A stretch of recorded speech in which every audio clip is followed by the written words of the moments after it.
Supreme কোর্টের একজন আইনজীবী তিনি নির্বাচনী ট্রাইব্যুনালের যে রায় ছিল জনাব ইশরাকের পক্ষে সেই রায়টি প্রতারণামূলকভাবে অর্জিত হয়েছে এবং সেই রায়টি কলুসিভ এই মর্মে সেই রায় এবং ডিক্রিকে চ্যালেঞ্জ করে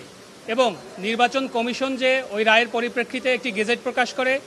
সেই গেজেটকে চ্যালেঞ্জ করে এবং এই রায় এবং ডিক্রি চ্যালেঞ্জ করে যে রিট মামলাটি হয়েছে সেটি নিষ্পত্তি না হওয়া পর্যন্ত জনাব ইশরাক হোসেনকে মেয়র হিসাবে শপথ পড়াতে নির্দেশনা চেয়ে শপথ না পড়াতে নির্দেশনা চেয়ে একটি রিট মামলা দায়ের করেন এবং সেটি শুনানি অন্তে গত 22শে মে মহামান্য হাইকোর্ট ডিভিশন সেটি সামারিলি রিজেক্ট করেন শুধুমাত্র লুকাস স্ট্যান্ডি পয়েন্টে। এরপরে আমরা সেই রায়ের বিরুদ্ধে মহামান্য আপিল বিভাগে civil petition for leave to appeal দায়ের করেছি। আমরা আজকে চেষ্টা করেছিলাম যে মহামান্য চেম্বার জজ আদালতে সেটি শুনানির জন্য অন্তর্ভুক্ত করতে, কিন্তু আমরা আজকে সেটি অন্তর্ভুক্ত করতে পারিনি। আমরা আশা করছি এটি আগামীকাল মহামান্য চেম্বার জজ আদালতে শুনানি হবে এবং শুনানিতে আমরা civil petition for leave to আপিলের সাথে সাথে যে ট্রাইব্যুনালের যে তর্কিত রায় অর্থাৎ যে কলুসিভ রায় তারা অর্জন করেছিলেন